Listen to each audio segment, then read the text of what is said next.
Road and drainage. Are you ready?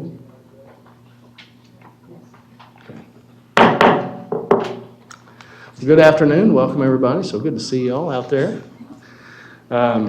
Today is Tuesday, October 22nd, 2019. It is 4:03 p.m. We're in the city chambers, and I call the Road and Drainage District regular meeting to order. I got feedback up here. Somebody's listening to themselves. No, it's the sound is Oh, on the this TV? one. Needs to know how to shut the sound off this one. Those present with me are Commissioner Luke, Vice Mayor McDowell, myself, Mayor Hanks. I have Commissioner Emmerich. We have Assistant City Manager Carrie Branco. I had Carrie. I don't know why your last name just slipped my mind. I'm so sorry. We have City Attorney Slayton. We have our Miss Laura Reed is our acting person up here. And Miss Hale is our recording secretary. We have Chief Titus back there and Chief Garrison both giving me the high five. All right, so good to see you guys. All right, just a couple of reminders before we get down to business. Please turn off all cell phones or turn them to vibrate, or turn them vibrator off. And anyone wishing to speak, please fill out a public comment card right over here to my left. You can give it to this fine lady right over here, and she will get it and put it in the right hands, who is now working with our homeless coalition, right? Yeah. Yay! So glad. That's awesome. All right, we're going to move on to the Pledge of Allegiance. And if Miss Branco will please lead us in that. I pledge allegiance to the flag of the United States of America and to the republic for which it stands, one nation, under God, indivisible, with liberty and justice for all. Thank you. All right. Move on to the approval of the agenda, but the city manager would ask that we pull general business item D about the ownership and maintenance of Cedar Grove Phase 1A. Correct, Ms. Branco? Yes, Mayor. We have some more information that came back on that, and we'd like to get with the city attorney's office and staff, and we'll be bringing that back. Okay, so if I can get an approval of the agenda. Move to approve the agenda removing 4D. I'll second, Mayor. A motion on the floor by Commissioner Luke, seconded by Vice Mayor McDowell. Take the vote.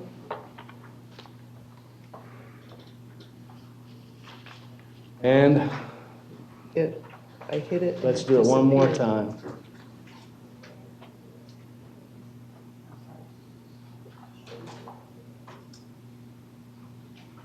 There we go.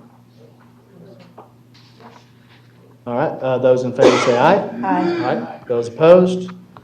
And that passes. You betcha. We'll move on to public comment. Vice Mayor, do we have any public comment? I have no cards unless they're still floating in, find their way up here. All right. Then we will move on to our consent agenda.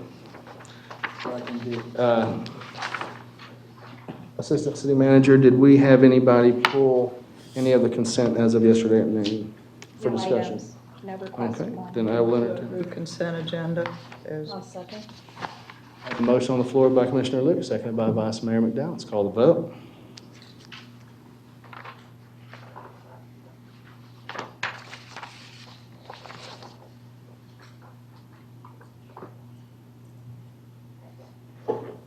And that passes. All right, we'll move on to general business. Discussion of general business item A, 190965. Ms. Branco, will you please introduce the item? Yes, Mayor. So item 19-0965, discussion and possible action regarding Price Boulevard widening project between Sumter Boulevard and Toledo Blade. Commissioners asked for staff to come back for cost comparisons for using stamped concrete versus paving. So Julia, Public Works Director, is here to speak on that.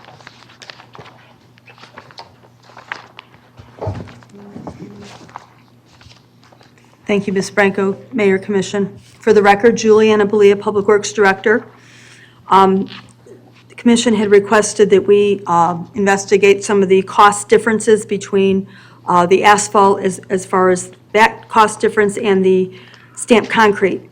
There was a consensus for us to research that, as well as if we were going to do the entire lane, the entire center lane with the stamped concrete versus the asphalt.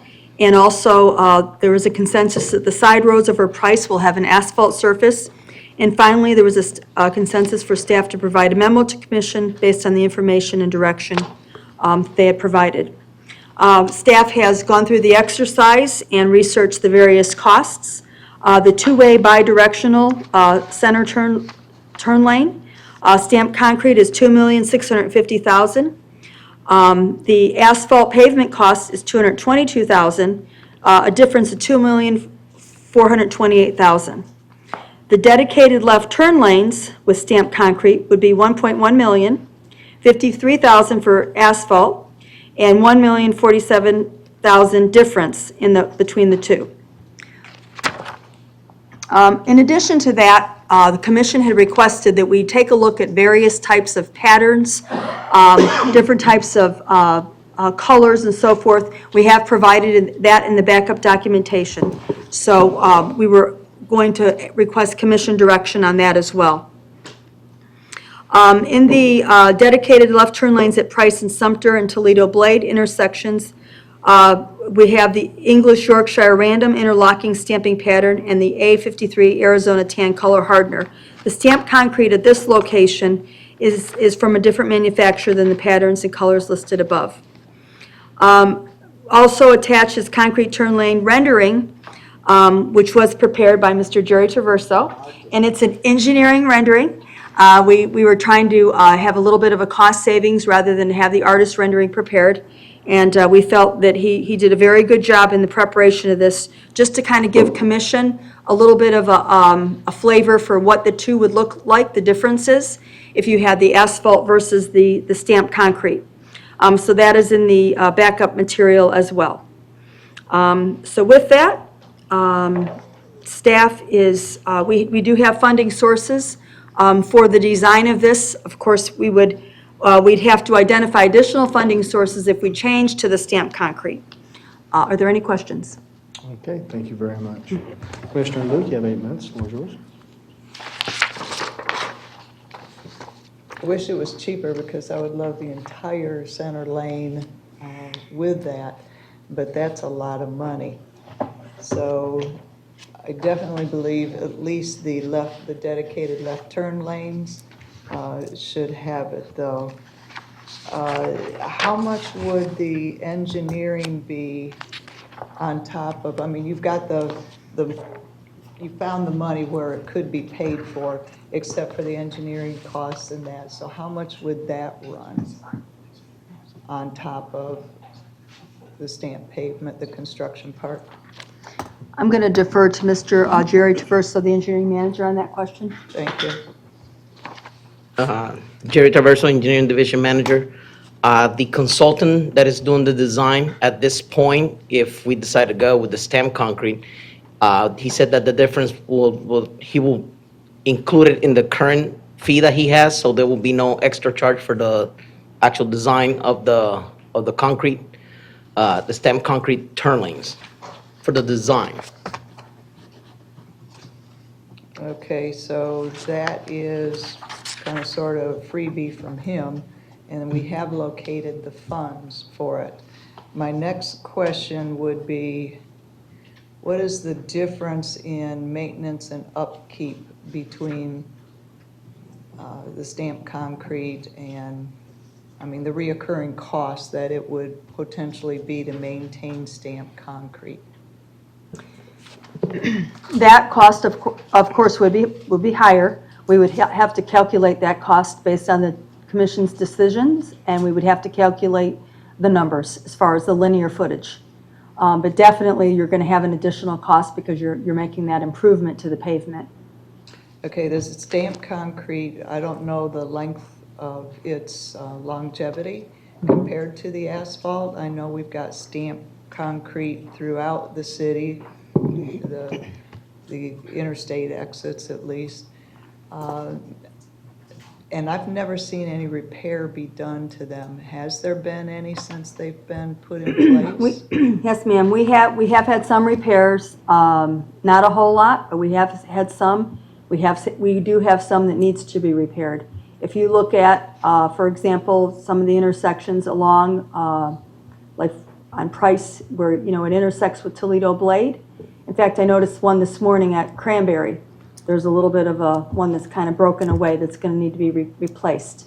So we do have them. We haven't probably made a whole lot yet, but we are going to need to be making repairs for the Is upkeep. it similar to asphalt then? I mean, because we have to maintain the asphalt, we fill in potholes, we have to resurface them. Right. Does the stamped concrete have to be resurfaced at some point?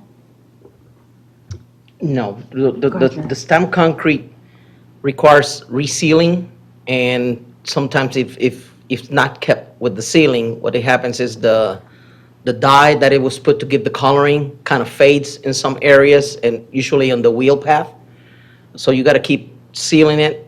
But the thing is that as the time that you seal it, you decrease the friction of the pavement. That's one thing, they're significantly more noisy than regular pavement.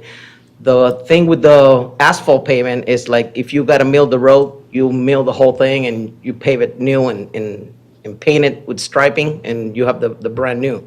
This one, depending on the cracking of the concrete, you might need to do like full depth, meaning that you gotta remove the whole 8-10 inch thickness of slab. And the cost associated with this is constructability. When you're doing asphalt pavement, you put a 3-inch lift, and then you move traffic here, then you pave here, then you move it there, and it's more flexible in the way that you work it. With the concrete, you gotta go all the way down. You cannot have a car too close because it will fall into 10 inches, so that's a safety concern. You pour it, you gotta let it cure, so the MOT for that is more extensive. Constructability, it takes longer, and it's more complicated than if it's regular asphalt. And the maintenance is the same thing. It's not like the asphalt that you mill 2 inches and you put 2 inches, you don't have to go the full depth. With the concrete, you might seal some cracks, but eventually if it keeps getting too much crack, then you have to remove the whole slab and report it. In your opinion, what would the cost difference be between the maintenance between the two? Over, let's say, 30 years? It depends, because concrete is more expensive on the get-go, but usually it lasts longer, it has a longer life. But the problem with the concrete is like, it has longer life. When it's done, it's done. You gotta remove the whole thing and report the whole slab. With asphalt, you have less, but you don't have to remove the whole thing. You remove the 2 inches, like what we're doing with regular paving. And you put it, and then you got another brand-new surface that can last another 10, 15, 20 years. So it depends on traffic, because if all of a sudden we have a lot of big truck traffic driving through there, it can last only 10, 15 years, or it can last 20. So it's hard to tell you, yep, it for sure is gonna last 30 years. It's hard to tell. Okay. My final question deals with the maps that you had. And I noticed on some of the maps, there was a yellow Yes, divider. yep, that's a traffic separator. So you have it at some places, but not at others? That's at the intersections. Yeah. We got that, and that will be there independently if it's stamped concrete or asphalt. That is a safety measure, because you don't want driveways too close to the intersection to stop and make that left turn too close to the intersection, within the influence zone, what's it called, of Okay, so the, those are islands that are raised? those are, yes, like a little island. Okay, and it will be raised so that nobody can drive over? Correct. And I noticed at the Dollar General, it wasn't there. Is that because of their driveway?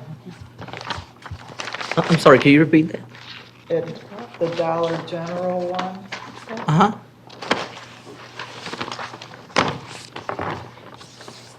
I didn't see it. That's not the same thing. Okay. So because of their egress, there's not one there, correct?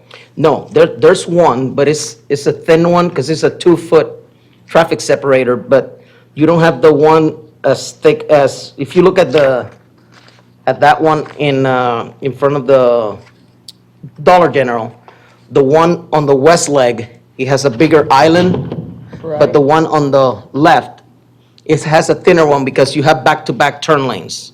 You have a turn lane from Price going eastbound to turn north on Cranberry, and then you have one from the westbound to turn into that little side street.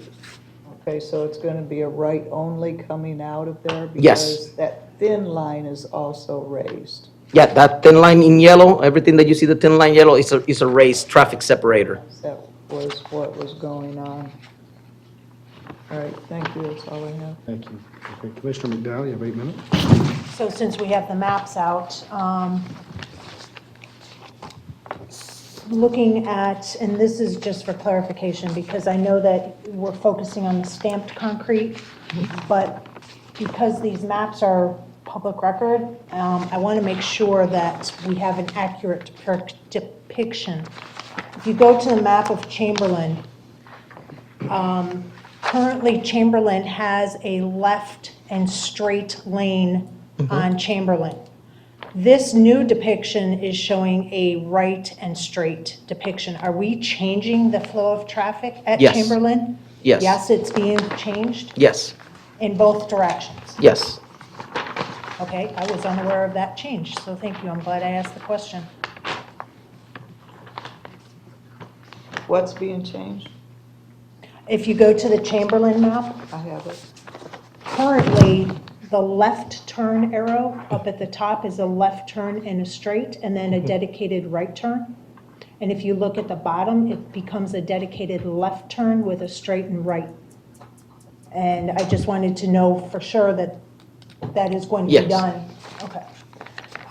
Going to the one on Southford now. Southford has a dedicated left turn lane with a right and straight lane sharing the lane. But when you go down to the new depiction, it has a dedicated left, a dedicated straight, and a dedicated right. I don't remember that conversation taking place, so I'm wondering, are we adding an extra lane at Southford? That one, I believe that we discussed it. A southbound dedicated right, we're adding, yes, or improving the operation of and the safety of the intersection. Okay. I was unaware of that being part of the project. This is brand new news to me.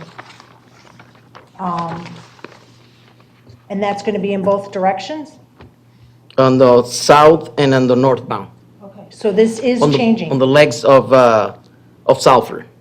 So this is going to change when we widen Price? Yes, when we widen Price, this is a depiction of how it's gonna look. Or something similar.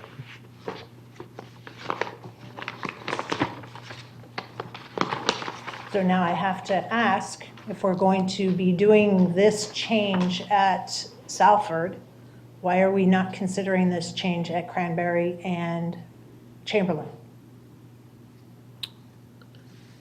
The engineering, do you remember? All 3 intersections. All 3 intersections are gonna have that, I think, right? Yes. Okay, All 3 are gonna have, are gonna look like this. Well, Chamberlain's going to have a combination straight through and right. They're changing Yeah, the inside just to a but I dedicated. think it was, I believe that when we discussed, it was only the one at Salford, the one that required all those lanes. Cranberry, we're having dedicated right And on Cranberry, on the south leg. Cranberry has a dedicated right, straight, and left, only coming south on Cranberry, yes. South leg. but not going north. So are we And, going to and to the add? south one, to the south leg, we're gonna add a right turn only. Okay, because that's not depicted in these pictures. So this is why, this is a Okay. bigger conversation. The pictures, if you look at the Cranberry one, it currently has, from north going south, has 3 dedicated But specific lane. these were kind of non-artistic renderings to show the bricks. These, what governs over this will be the final plans for construction. These are just visual aids. Okay, and I understand that, being visual aids. So far, all we have seen is visual aids, there's conceptual stuff.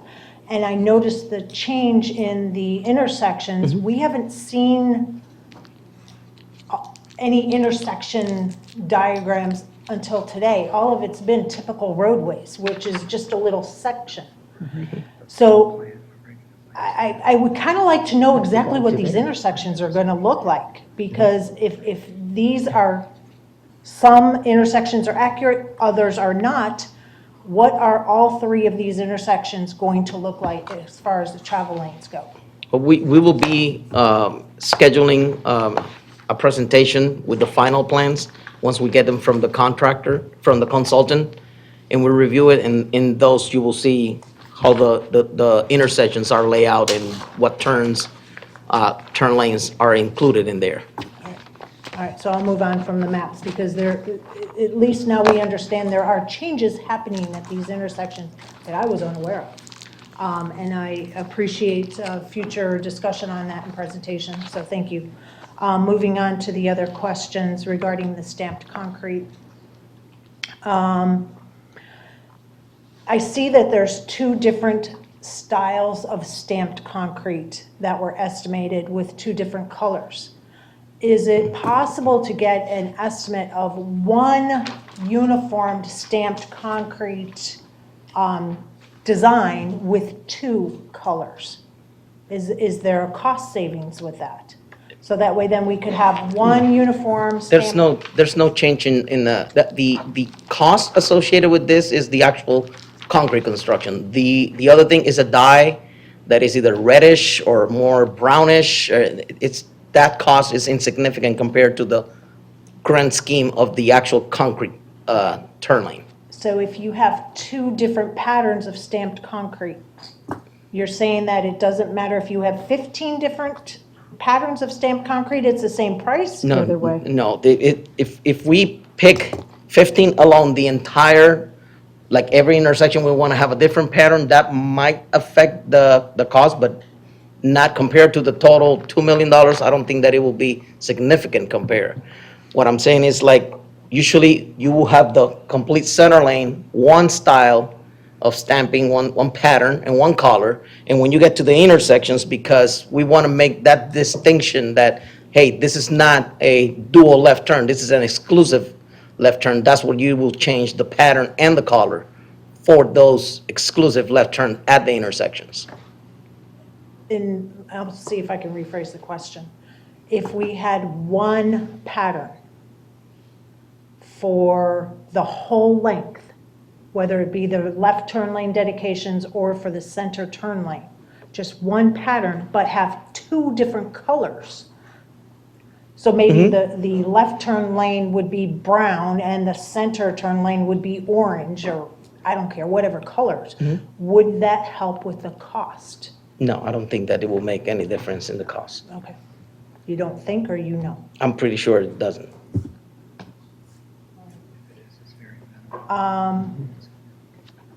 So just confirming with what Commissioner Luke said, all three intersections are going to have raised medians showing the dedicated left turn lane? Along Price, Along- the ones that are shown there. On Price, correct? Yes.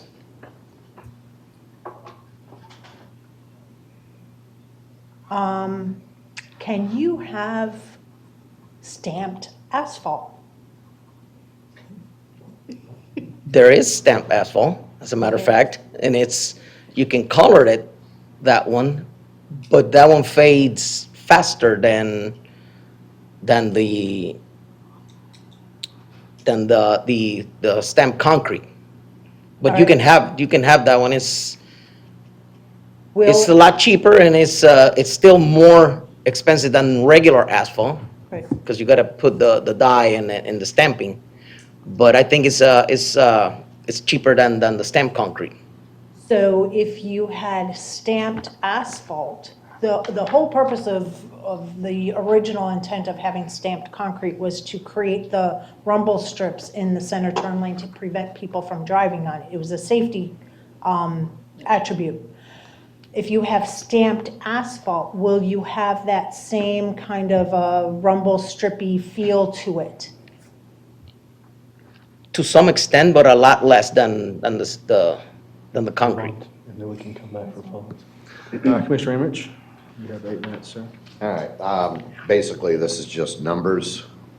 The whole Semille with stamped concrete was how much?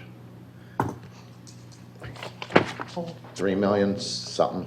2 point. Yeah. 3,750,000. That's for the whole 9 yards? Yes, sir. Okay, now, if we were to just do the intersections with the stamped concrete and the rest asphalt, what's that number? The 1 million. 1.1 million. Okay, and then all asphalt was like 275-ish? 275,000, yes, sir. Okay, that's all I had, thank you. Okay. Commissioner Wilkie, do you have anything else to follow up with? Yes. The question, I've just got confused with the question Commissioner Emmerich asked. So in the estimate that you gave, you divided it out. You separated the two-way, the center section from the intersection. So to do it all, it's 3.7, Yes, yes, ma'am. okay? Going back to what Commissioner Vice Mayor was talking about, the stamped asphalt, I had asked previously if there was any way of doing something like that, and I have been told that no, there wasn't, and it couldn't be colored. So is this an option that could be done? I apologize for any confusion on that, and it might have been, the wasn't- question, it it might have wasn't you in been our colored conversation. asphalt versus stamped asphalt, so maybe that was the difference. Yeah. So, So What's the there is, question? in other words, is there the option of having stamped asphalt in a color? yes, Not colored asphalt, but No. stamped asphalt. Yeah, I think that was the, there's stamped asphalt that looks like bricks, and I've seen it. And now the cost of that, I will not have it, and I do not know it from the top of my head, how much would that cost? But I have seen it done. I would love to see an estimate on that. I think that is the best avenue for us to go to accomplish the safety that we would really like to see on Price Boulevard for that center turn lane, because this is astronomical. I mean, this cost us is almost $4 million. But to look, to get a new price brought back about the colored asphalt being stamped, I would be all for seeing that before making a decision, Mayor. One quick question, because I have heard both in this conversation. You can color it and you can't color it. You can color the stamped asphalt.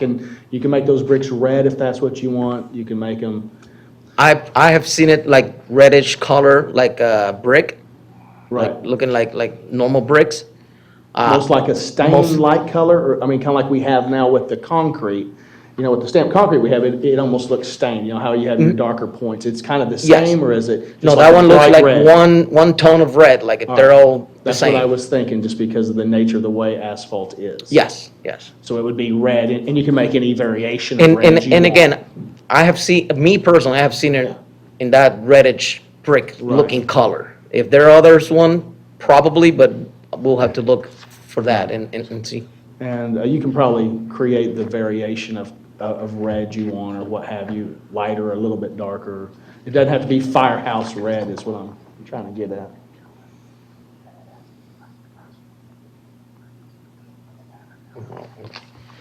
Our expert operations manager tell me that you can pretty much color it like the concrete in multiple different tones. Now, the thing is that when you stamp it with that, you will have what will be the grout lines. It will be dark, like the Right. true color of the asphalt, black. Sure, I sure. love it already. It's okay. Wonderful.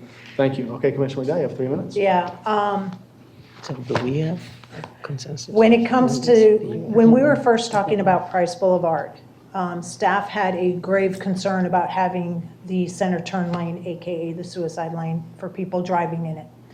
And that's when I went, as much as I hate stamped concrete because of the rumble strip feel, and then I had that light bulb moment of, hey, it's going to solve the problem of that center turn lane being used as a through lane.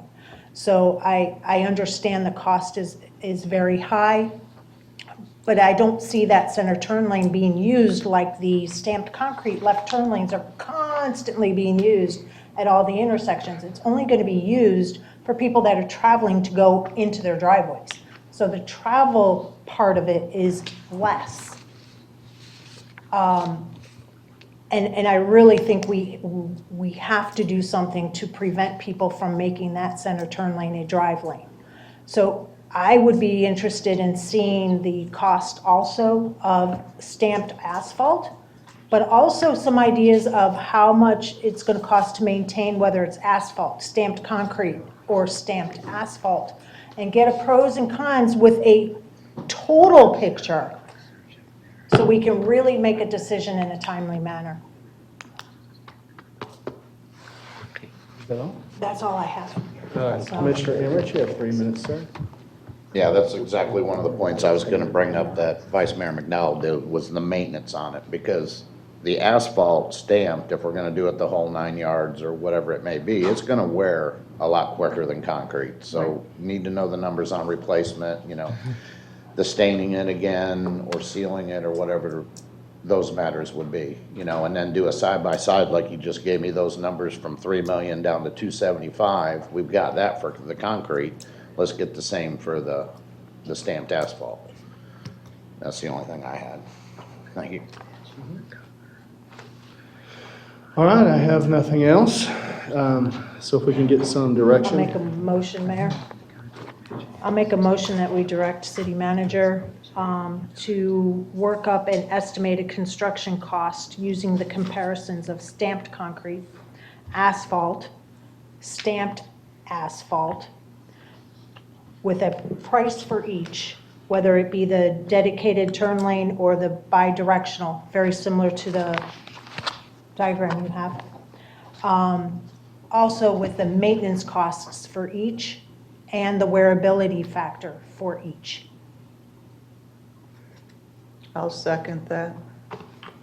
Okay, I have a motion on the floor by Commissioner McDowell and seconded by Commissioner Luke. Commissioner McDowell? Yeah, I think having a total picture with the maintenance, it'll help us make a decision. And when I'll make an amendment also, because it seems like time might be of the essence to have this, if I can make an amendment, Mayor. Is time of the essence here? Don't even have the 100%. Yeah. Yes, ma'am. Yes, sir. I'll make a motion, Mayor, an amendment to the motion to include this to come back to the commission within 3 months. Good for you guys? I'll second Okay, I have a motion on the floor. the amendment. Amendment. Or, sorry, I have an amendment to the motion on the floor to bring this back within 3 months. Let's call the vote. Oh, sorry, did you want to speak to the amendment? Speak to the amendment, no, to the motion. I didn't get to speak to the motion. All right, go ahead and speak to the motion. Speaking to the motion, I like the idea of the stamped asphalt, because if it does need to maintain or be replaced, it's not the 8 to 10 inches. It's still that smaller amount, so I think the maintenance is even going to be more appropriate for this also. Thank I'd you. like to speak to the motion too. Apparently my wife is watching this show because she sent me an email with some stamped asphalt, and I'd like to put it up on the thing just because I was wondering cool. what it would look like. So maybe we can switch this over and I can throw this up here so everybody can kind of see what it looks like. It's Technology. a little better than what was in my head. Where do I put that thing? Right there? Perfect. But you see that at crosswalks all Oh, the there it is. time. Yeah, Oh, wow. yeah. Very nice. It looks better than I was thinking like a firehouse red. Oh, look at you. Nope, You about to not gonna throw it work. up? No. You're not throwing it up? No. Good intention. Man, you were quick at Yeah. I like the herringbone and the brick I look do too. I better kind of like the anyhow. black and the, Yeah, yeah, so it looks good. Very nice. Just in case anybody wanted to see that or not. Very nice. Very nice. I like that location of that house. Terry? Thank you, Ms. Melinda. Okay, all right, so I have nothing else to the main motion. Let's take the vote on the main motion. As amended. We didn't vote on You the got to vote amendment. for the amendment, sir. I'm sorry, you are right. It's always the way. Vote on the amendment. And that passes. Let's vote on the motion as amended. And then I'll have another motion afterwards.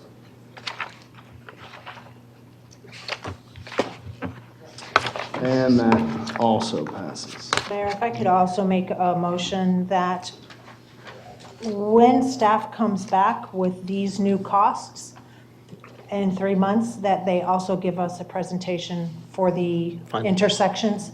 Okay. That way then we could get the whole picture, the whole conversation.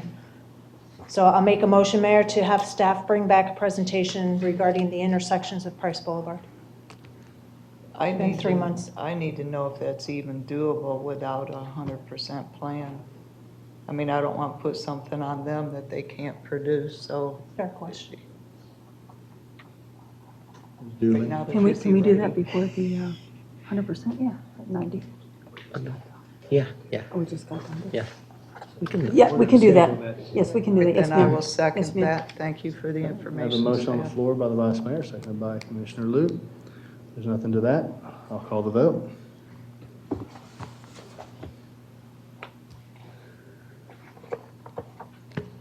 And that passes. And just a point of information, Mayor, this is a direct, the stamped concrete was a direct input from one of our citizens who made the suggestion, and she says, can't you do stamped asphalt? And I went, what's that? And so our citizen gave me that idea, I didn't even know it existed. So that, I like to point out when citizen input helps change a whole concept of what we're trying to do. So thank you, Miss Nancy. Okay, we're going to move on to item B. City Manager Branco, please introduce the item. Sure, discussion and possible action regarding the prioritized list of Sarasota Manatee MPO project funding applications. We have Ms. Julie Belia. Thank you, Ms. Franco. For the record, Juliana Belia, Public Works Director. This is our time of year when we make our prioritized funding applications through the Sarasota County Manatee Metropolitan Planning Organization. These are all in order of priority. Our first being I-75 Yorkshire Street / Raintree Boulevard interchange. This is not a funding project application. However, we would, through the MPO, we would like to demonstrate the importance of this interchange. And that's for the city of Northport. We have had this on our recommendation list for the past 2 years, and we would like to keep it there as well this year. Our second item is for Price Boulevard Bridge over the Maxahachie Creek. We have had this project as well over the past several years. The project replaces the existing 2-lane bridge with a new 4-lane divided raised center median bridge, including 10-foot wide multi-use paths on both sides of the street. Our next, number 3, is Price Boulevard widening between Sumter Boulevard to the Northport High School and Heron Creek Middle School. And again, this is going from 2-lane to 4-lane. Our fourth recommendation is Biscayne Drive multi-use path, Glen Allen Boulevard to Ponce de Leon, and it consists of a 10-foot wide multi-use path on the west side of Biscayne Drive. And finally, our number 5 is for an emergency evacuation study. This is a new project, and it's intended to assess the current conditions and recommendations for improvements. Are there any questions? Commissioner Loop, you have 8 minutes. Yeah, I'm fine with the list of the priorities, but I do have one question concerning the first one, because of that letter that was just sent out. It was really, really late. I think we talked about it June 3rd, and it was mailed out October 4th. And in the meantime, there were discussions as to the difference between Yorkshire and Raintree, and I believe there was pretty much the majority up here that said, yeah, Raintree really made sense, especially with FDOT giving us freebies. So what do we do with the listing of this one, giving both Yorkshire and Raintree, and what do we do about that letter?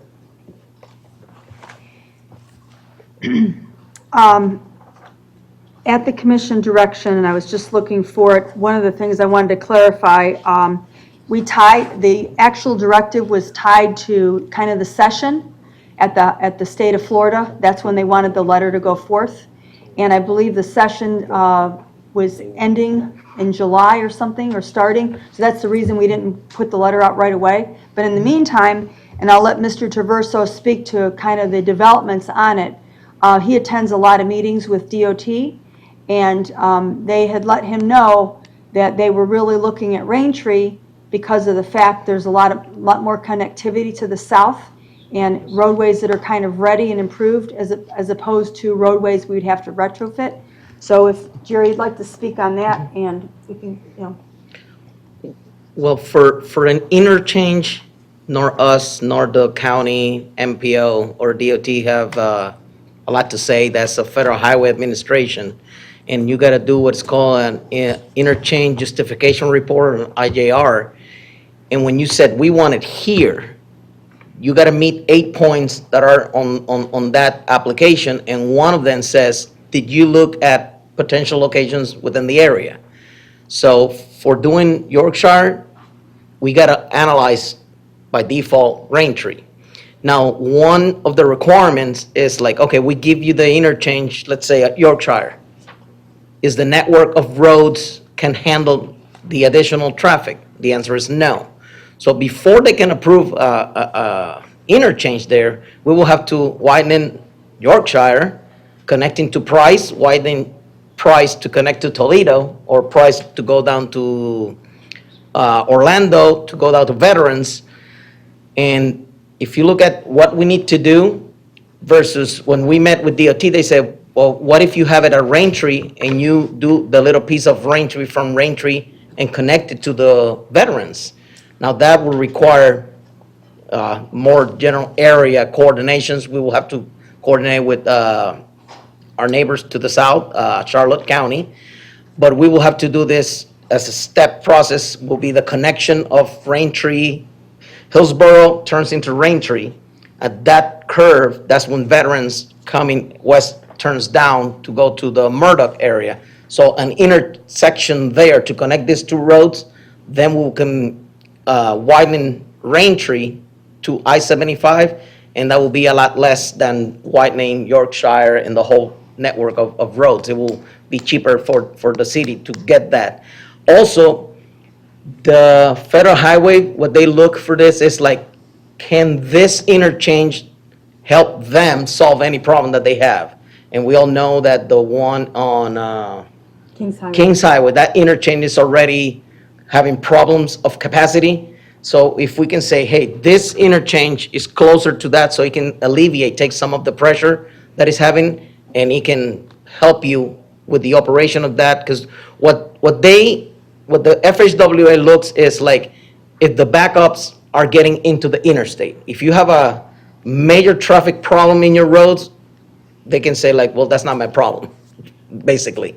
But if the backups get into the interstate, that's a problem, because then it's a safety concern for them.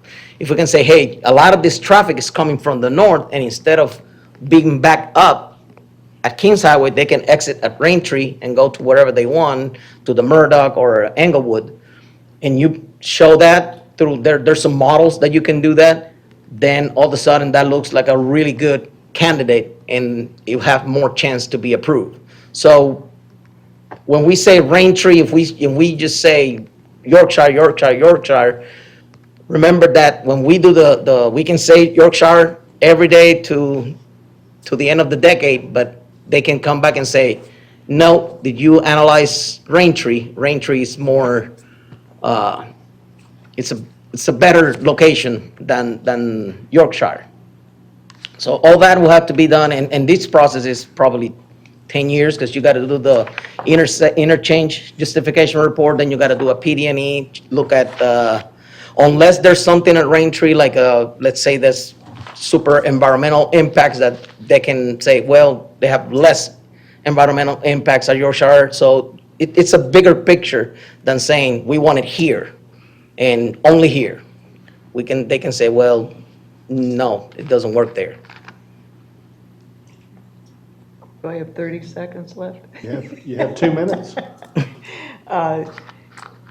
Would it be, knowing what we know about Raintree and everything, would it be advisable, in your opinion, that we just state Raintree, or we swing Raintree hyphen Yorkshire?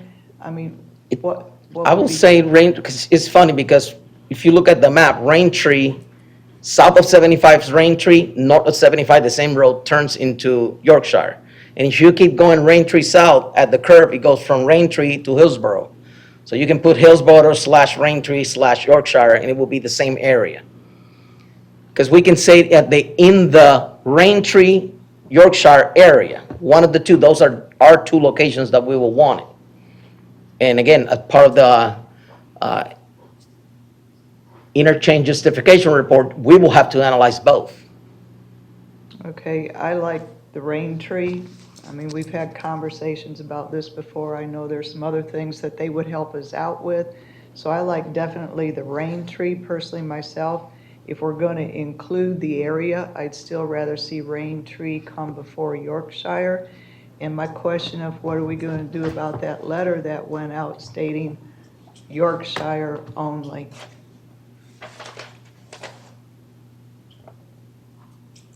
We could send an amended letter, an updated letter based on the things that have transpired since when the commission first started discussing this with FDOT and FHWA.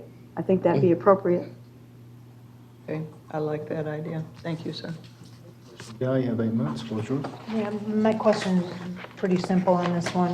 Legislative text, it says, the design in fiscal year of 2021 for all of these projects. Does that mean we have a CIP sheet for the next budget year showing these projects and we're putting money into them?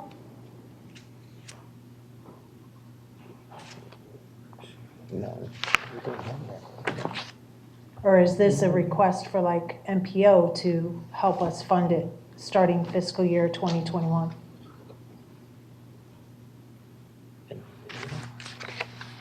I believe, I'd have to go back and, go ahead, Ben, go ahead, go ahead. For the record, Ben Newman. I'm not sure where you see that on here, but this, if a project would get approved for funding, the first phase of the project would not start till the 5th year out of FDOT's work program.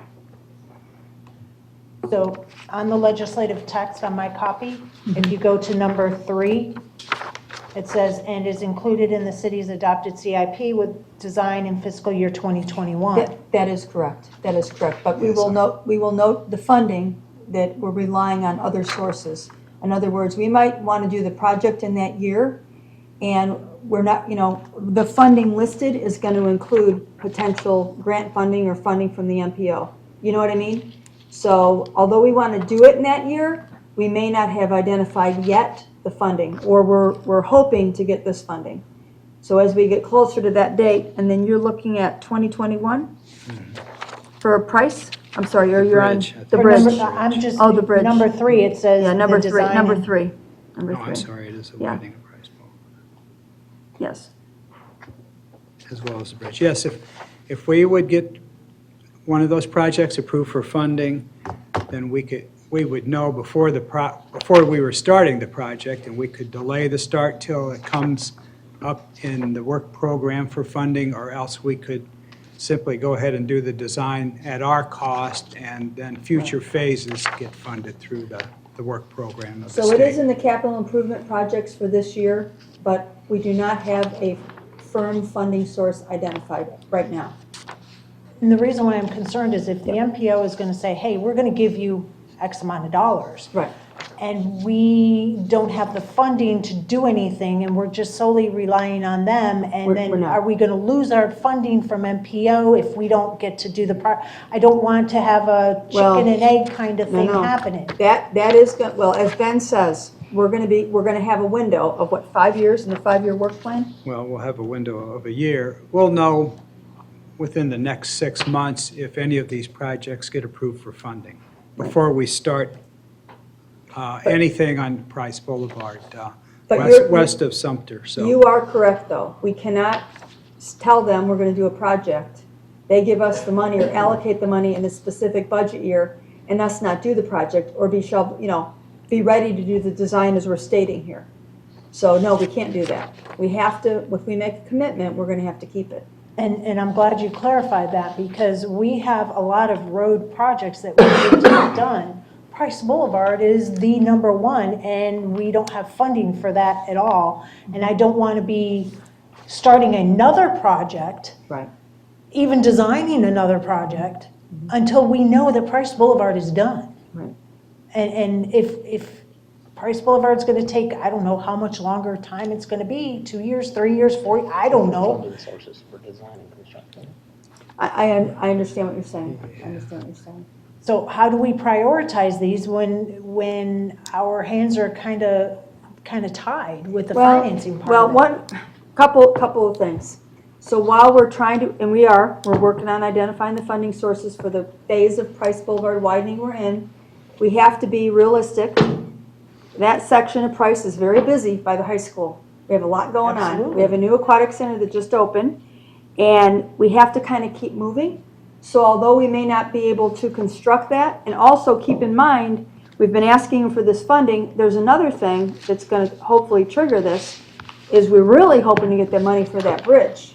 So the two are kind of tied together, so we just don't want to have that drop off because we want to finish this section of Price first. Even if we did the design and had that paid for, and we couldn't construct it right away, at least we would have a funding source to help us do that.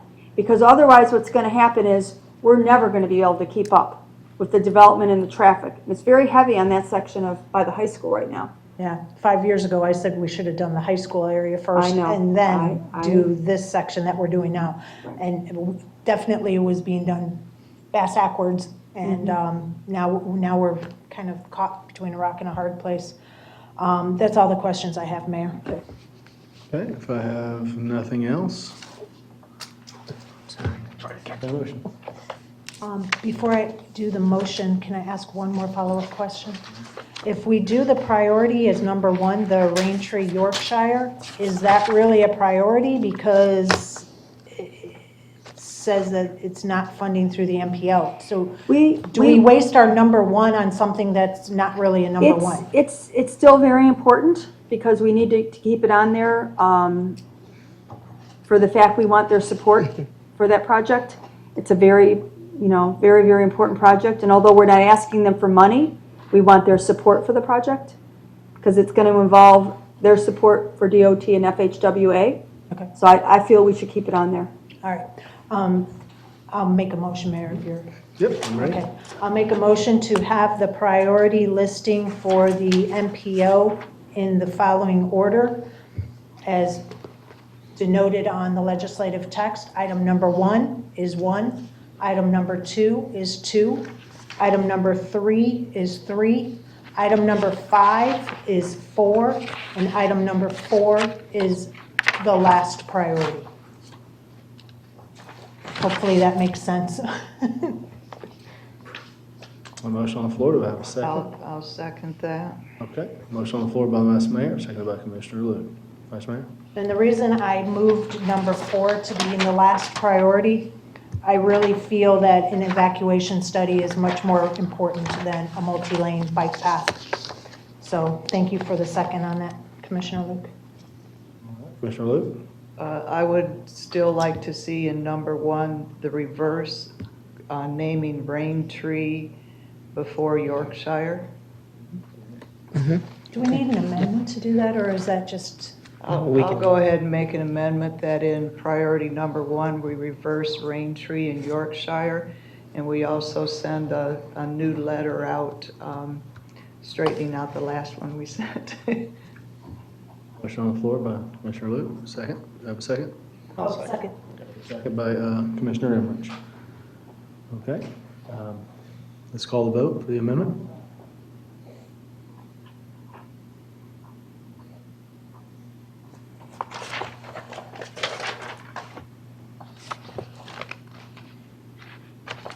All right. And that vote carries the main motion as amended. And that vote carries. City Manager, do you think we could possibly get that letter to go out in a more timely fashion? Yes, I think that's possible. It was more than one letter. It went to County Commission, County Administrator, and a few others, so we'll be replacing. I think there were like 3 or 4 letters with new ones. And the chamber? Thank In you. the chamber, correct. Thank you. Thank you. Okay, we're going to move on to item C. Assistant City Manager Branco, please introduce this item. Sure, thank you, Mayor. Next item is discussion and possible action regarding infrastructure for public access to canals, including boat launches and ramps. We have Mr. Chuck Speak and Julie Balia to talk on this item. Thank you, Ms. Franco. During the commission workshop held on March the 6th, 2019, there was a discussion about the fishing tournaments in the city, on canals with motorized boats, type of fish, fish locations, and providing ramps. And at the end of the discussion, there was a majority consensus to look at the infrastructure in the city for access to canals for the public. So we went and we did that, and we identified one existing public boat launch ramp that is located off of Northport Boulevard and the Cocoa Plum Waterway, and that is for the public. And then we looked at other areas throughout the city as well and identified 3 more. We have one which is on the map, and we have it at 4 more. Salford, and this is the Snover Waterway. We have another one on the Cosmic Waterway. And one is off of the Cosmic near Shrimp Lane, and the other one is by, I guess, Polo Court, so that's 3. You have a 4th one? 3, okay. So as we went through and looked at these locations, and these are for areas, we tried to look at geographic areas that the public boat ramps would serve. Some of the pros, when we did our research about installing the additional boat launch ramps, would be to increase the recreational use of the canals. Designated launch locations would decrease the likelihood of public launching at unsafe locations. Boat launch locations would have designated parking for vehicles, keeping them out of the city's right-of-way, parking their cars and their boats. Construction of boat launches could be coordinated with future canal and creek master plan launch sites. Some of the cons, increased public use of canals could lead to an increased pollution to the city's main water supply. The Northport Police Department currently does not have a marine unit to patrol the canals and enforce laws and regulations. And the Northport cost to construct the boat ramp and dock could range in price between $50,000 and $200,000, depending on the type of construction, and possible conflict between motorized vessels and paddle vessels in the narrow canals. The financial impact, of course, would be if we did all 3 of the additional, or is there 4? There's 4 maps. Oh. These are just locations. Oh, okay, so they're just locations. Would range in price between $200,000 and $800,000, depending on the type of construction. And we would need to budget those funds in a future budget year. Are there any questions? Thank you. Commissioner Luke, you have 8 minutes.